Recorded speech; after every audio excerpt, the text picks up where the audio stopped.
Assalamu алейкум, касиеттүү кыргызстандыктар. Көптөн бери ар кандай суроолор пайда болуп атат. Конституциянын тегерегинде, өкмөттүн структурасы жөнүндө, аткаруу бийлигинин орду боюнча, жүргүзүлүп аткан тышкы ички саясат боюнча бүгүн туптуура 50 күндөн ашып атат. Жаңы президент ишке киргенине, жаш бала туулганда да 40-ын чыгарып коелу, жентек той бергенче дегендей кыргыздын керемет касиеттүү салты бар. Ошондон улам унчукпай турганда ар кандай сөздөр чыгарышат. Модумаров үйдөн чыкпай олтурган кезде дагы толгон токой сөздөрдү айтып, ар кандай нерселерди чыгарышып, ошондон өздөрү рахат алышабы, же зеригип турушабы. Айтор кандай болсо дагы биздин бул дүйнөдө бар экенибизден белги берип турушат. Аларга да рахмат, ыраазычылык айтып коелу. Эми кеп конституция жөнүндө, кеп шашылыш түрдө өткөрөбүз деген референдум жөнүндө аябай көп суроо болуп атат.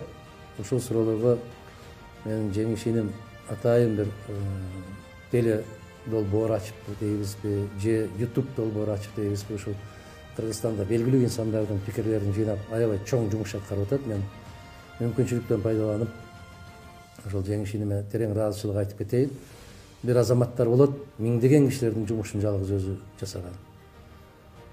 Бир азаматтар болот, миңдеген кишилердин жеткирбеген зыянын ошол жеткирип кое турган зыянчылык иш жасай турган азаматтар болот. Бул жааттан алып караганда жеңишиним абдан коомчулукка, мамлекетке өтө керектүү болгон маселелерди көтөрүп, туура мындай бир маалыматтарды берип, өз негизи биздин элибиз конституция менен деле жумушу жок, структура менен деле жумушу жок, курсагы тойсо эле ыраазы болуп жүрө берген бир момойгон элбиз негизи мындай караганда. Бирок тагдырыбызга ушунчалык кайдыгер карап баратканыбыз өкүнүчтүү болуп атат. Эсиңиздерде болсо 2010-жылы ушундай шашылыш референдум өткөрүп конституцияны өзгөртөбүз дегенде, ошол кездеги жетекчибиз деген азаматтарга айттым эле, бул конституция Кыргызстанды туңгуюкка алып барат деп. Натыйжада ошол туңгуюкка алып келди. Андан кийин ар бир кадамында мина катылган экен, бул конституцияны өзгөртүшүбүз керек деп 2016-жылы конституцияны өзгөрткөндө, бул конституция мамлекетти жокко алып барат деген баамды берген эле. Мамлекеттин жок экендигини мына өткөн жылы жазда башталган апаат ооруда көрсөттү, тышкы саясатыбызда көрсөттү, экономикабызда көрсөттү, коррупциялык схемалар ушунчалык гүлдөп кеткендигин көрсөттү. Демек мамлекет жок болуп кеткендигине далил ошол болду. Анан кече октябрь айындагы өткөн жылкы октябрь айындагы болгон окуяларда мамлекеттин жок экендиги дагы кашкайып көрүнүп калды. Себеп коопсуздукту камсыз кылуучу генералдарыбыз өзү биринчи качып кеткенден кийин демек мамлекет жок деп айтсак болот. Эми ошондон пайдаланган келген бүгүнкү азаматтардын жүргүзүп аткан саясаты мына ошол талкуу кылып өттү, бүттү. Биз муну референдумда кабыл алышыбыз керек деген конституциясынын долбоорун мен абдан кылдаттык менен карап чыктым, окуп чыктым. Түшүнбөгөн кишиге мунун ар бир беренесин чечмелеп айтып отуруп өтө оор. Түшүнгөн кишилер да бүгүн өздөрүнүн пикирин билдирүүдөн ар кандай себептер менен тайсалдап турганын көрүп, кайдыгер эмес болгон азаматтар үн кошуп атат. Ошолордун үнүнүн катарында, ошолордун арасында мен дагы пикиримди айтып коеюн. Бул конституция накта башаламандыктын туу чокусуна алып бара турган конституция.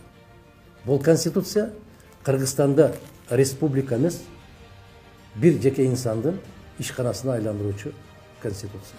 Бул конституция Кыргызстанда сот системасы жок. Бир кишиге жакпай калсам, соттолосун.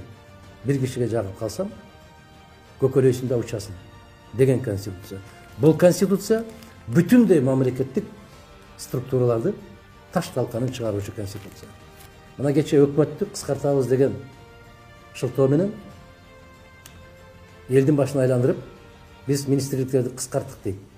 Кеп министрликтерде эмес, кеп министрликтерде иштеген азаматтарда. Кайсыл адамдын акылына келди? Социалдык фондду саламаттык сактоо министрлигине кошул. Социалдык фонд бул топтолуу принциби менен чарбалык иш жүргүзбөй турган мамлекеттик уюм экенин бүгүнкү бийликке келген азаматтардын акылы жетпесе керек. Ага жетпесе керек, жетпегендиктен ушундай бириктиребиз деген иштерди кылып атса керек. Кайсыл акылы көктөп кеткен азамат архитектураны транспорт министрлигине кошту. Акыл ордунда болгон киши муну түшүндүрүп бере албайт. Андан сырткары 2021 жыл бүтүндөй кошулуу менен, бөлүнүү менен, жарылуу менен өтөт да экономикабыз кайрадан баягы эшек эмес итке минип, иттен да түшүп мышка минип калган жагдайга кептелебиз. Бул конституцияга, урматтуу мекендештер, аяр мамиле жасалган. Бул конституция менин китебим эмес. Бул конституция бир партиянын уставы эмес. Бул конституция мамлекеттин жүзү, мамлекеттин эң башкы мыйзамы. Бул конституция кыргыз мамлекети кандай жолдо кетет, кандай жол менен өнүгөт, аны аныктоочу конституция.